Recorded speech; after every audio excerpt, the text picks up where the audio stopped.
আজকে সকাল থেকে রাত পর্যন্ত সংসারের সমস্ত কাজ প্লাস পুজো প্লাস রান্না বান্না আমি যেভাবে একা হাতে কমপ্লিট করেছি, তো সেটাই কিন্তু আপনাদের সঙ্গে শেয়ার করব।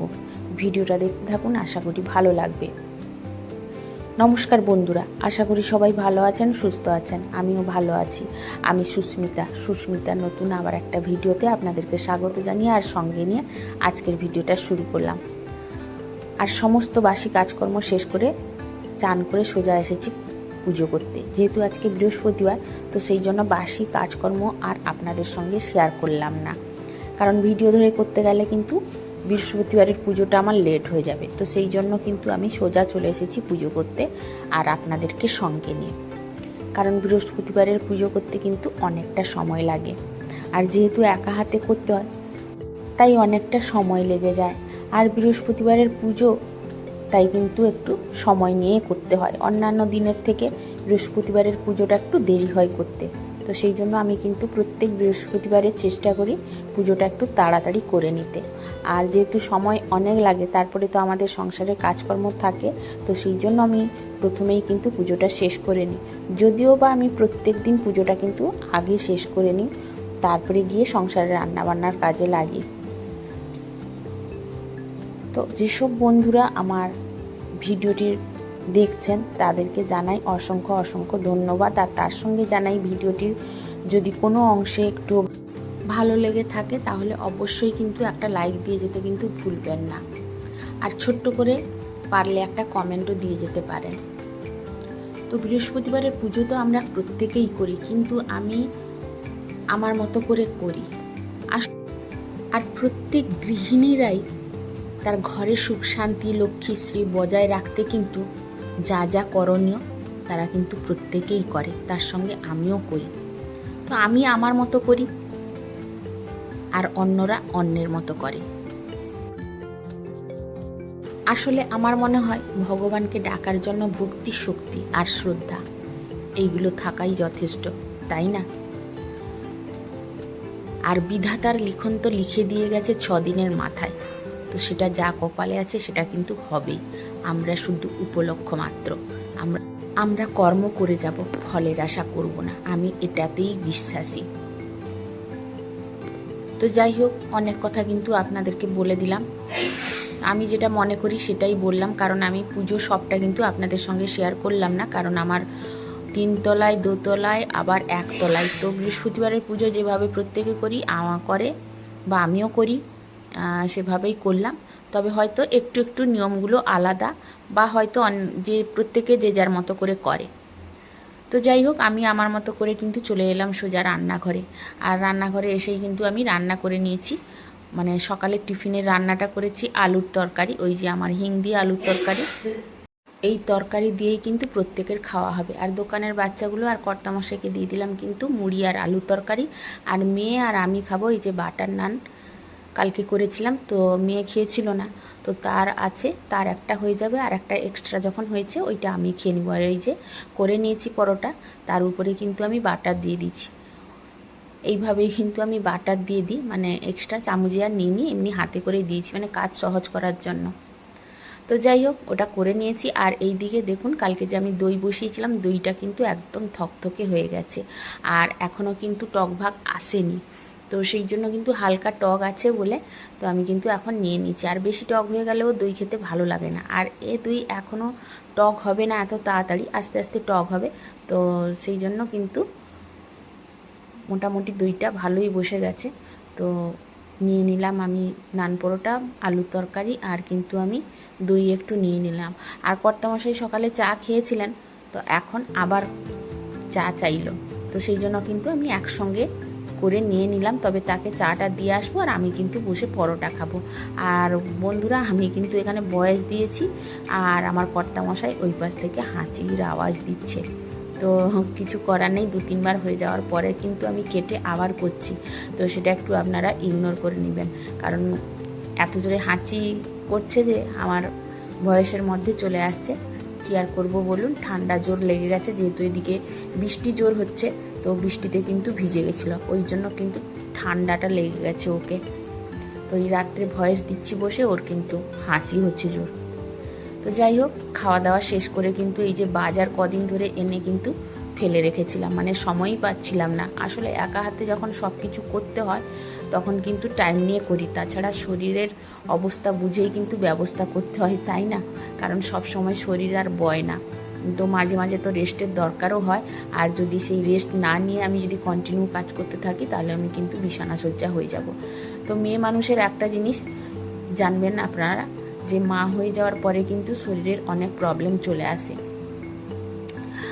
আর যদি আমরা অবহেলায় মা হওয়ার পরে থাকি তাহলে কিন্তু আরও সেটা কঠিন পরিস্থিতিতে দাঁড়ায়। তো আমার ক্ষেত্রেও তাই হয়েছে, তো সেটা আর নাই বা বললাম। তো তারপরে দেখুন আমি সেগুলো গুছিয়ে নিয়ে ওইদিকে একটু রান্না বসিয়েছি, আর রান্না বসানোর মাঝে কিন্তু আমি চলে এলাম এই DIY জিনিসগুলো একটু ডেকোরেশন করবো, মানে ফেলে দেওয়া জিনিসগুলো দিয়ে কিন্তু আমি আজকে একটা নতুন জিনিস বানাচ্ছি, আর সেটাই ভাবলাম আপনাদের সঙ্গে শেয়ার করব। তো এর জন্য কিন্তু আমার একটা টাকাও খরচা হয়নি, কারণ এই বাউলির পেটি এসেছিলো, সেটা পড়েছিল কয়েকদিন ধরে, করব বলে সময় হচ্ছিল না। আর এই কিন্তু গিফট পেপারের যে মানে গিফট দেওয়ার জন্য যে পেপারগুলো কেনা হয় সেইগুলো দুটো পড়েছিল, তো সেইগুলোকে ভাবলাম যে কাজে লাগিয়ে দিই। তো সেটাই আপনাদের সঙ্গে শেয়ার করছি। তো এই যে আমি কিন্তু দুটো স্ট্যান্ডের মতো করে নিচ্ছি। আর যেহেতু আমার ওয়ার্ড্রপের ভিতরে মশলার কৌটো সব বা গ্রোসারির কৌটোগুলি সব ঢুকিয়ে রাখি, তো সেটা কি হয় অনেক সময় দেখতে পাই না, ওলটপালট হয়ে যায়। তো ভাবলাম কিন্তু এইভাবে আমি করে যদি রাখি এর মধ্যে, তাহলে কিন্তু আমি সব জিনিসগুলো দেখতে পাবো। তো সেই চেষ্টাই করছি।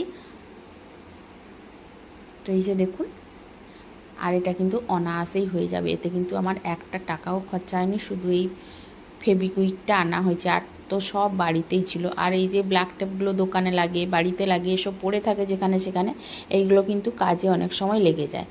তো সেইগুলো দিয়েই কিন্তু আমি ফিটিংস করে নিলাম ভালো করে। তো সেটা আর ডিটেলসে আপনাদের সঙ্গে শেয়ার করলাম না, অনেকেই জানে, তো আমি সেটাকে আজকে কাজে লাগালাম। আর এই যে এই কার্টুনটাকে একটু টাইট করার জন্য বা একটু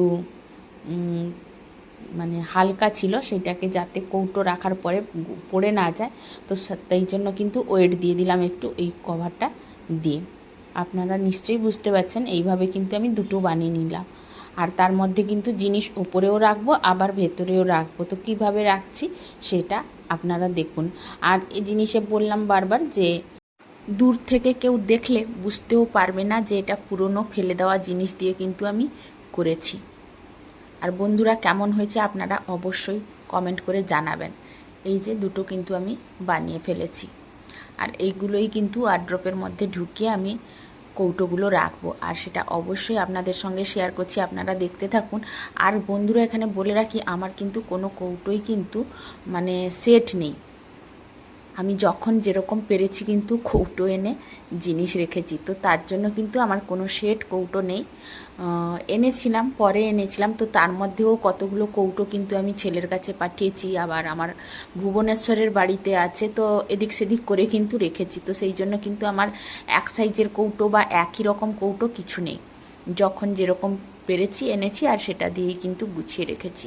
তো সেই জন্য আপনাদের সঙ্গে সেইভাবেই কিন্তু আমি শেয়ার করছি। এই যে দেখুন, আমার কিন্তু বিভিন্ন ধরনের কৌটো আছে। আসলে যে কৌটোগুলো খুব প্রয়োজন হয় না সেগুলো কিন্তু আমি এই ভেতরে রেখে দিলাম, মানে এগুলো কম ব্যবহার হয় যার জন্য এগুলো নিচে আমি ভেতরে রেখে দিলাম। আর ওপরে কিন্তু যেগুলো ছোট ছোট কৌটো, তার মধ্যে কিছু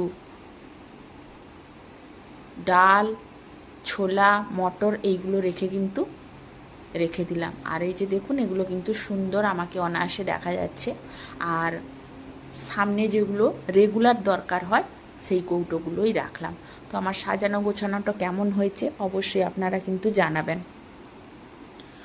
তো এইসব কাজ করার পরে কিন্তু আর দুপুরের রান্নাটা আপনাদের সঙ্গে শেয়ার করিনি, কারণ দুপুরেও খুব একটা রান্না করিনি, আজকে ওই বন্ধুদের মতো ফাঁকিবাজি রান্না করে নিয়েছি। তো একদম চলে এলাম আপনাদেরকে সঙ্গে নিয়ে রাত্রে। তো রাত্রে কিন্তু করছি এই যে সয়াবিনের তরকারি আর একটু রুটি করছি। আর সয়াবিনের তরকারিটা আপনাদের সঙ্গে আজকে একটু শেয়ার করব। এইভাবে আপনারা সয়াবিনের তরকারি একবার করে খেয়ে দেখবেন, দারুণ লাগে খেতে। আর আমার বাড়িতে কর্তামশাই কিন্তু খেতে ভালোবাসে না সয়াবিনের তরকারি, বাকি সবাই কিন্তু খায়। আমাদের মানে কর্তামশাই শুধু মাংস দরকার আর মাছ দরকার, অন্য কোনো তরকারি কিন্তু ওনার চলে না। তো এই জন্য কিন্তু অনেকটাই প্রবলেম হয়।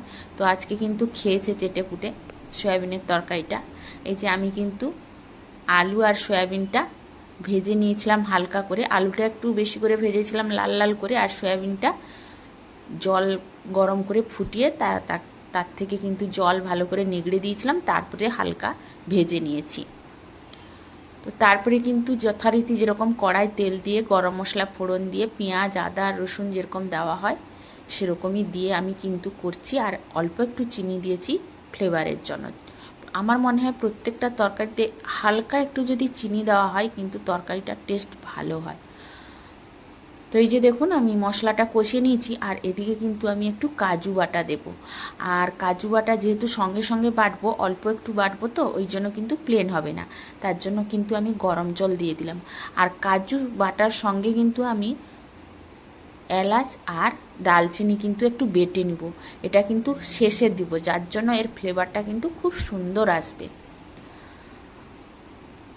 তো এই যে দেখুন আমার কিন্তু মশলা কষানো হয়ে গেছে। মশলাতে যেরকম যা রেগুলার মশলা দেওয়া হয় আমি কিন্তু সেই রেগুলার মশলাই দিয়েছি। তো তার মধ্যে কষিয়ে নিয়ে কিন্তু আমি সয়াবিনটা দিয়ে দিচ্ছি, আর সব কিছু দেওয়ার পরে জল দিয়েছি কষিয়ে ভালো করে। তো সবার শেষে কিন্তু আমি কাজু আর ওই গরম মশলা বাটাটা কিন্তু দিয়ে দিলাম। আর এদিকে কিন্তু আমি একটু কস্তুরি মেথি পাতাটা ভেজে হালকা গুঁড়ো করে নিয়েছি, সেটা কিন্তু আমি সবার শেষে দিয়ে দিলাম। এটা দিলে একটু ফ্লেভারটা খুব সুন্দর আসে। আর অবশ্যই নিরামিষ তরকারি মানে ঘি তো দিব, ঘি না দিলে কিন্তু আমার তরকারি সম্পূর্ণ হবে না। তো তরকারি আমার হয়ে গেছে, তার সঙ্গে আজকের ভিডিওটাও শেষ করলাম। তো কেমন হলো আজকের ভিডিওটা অবশ্যই আপনারা কিন্তু কমেন্ট করে জানাবেন। তো চলে আসবো কালকে নতুন আবার একটা ভিডিও নিয়ে।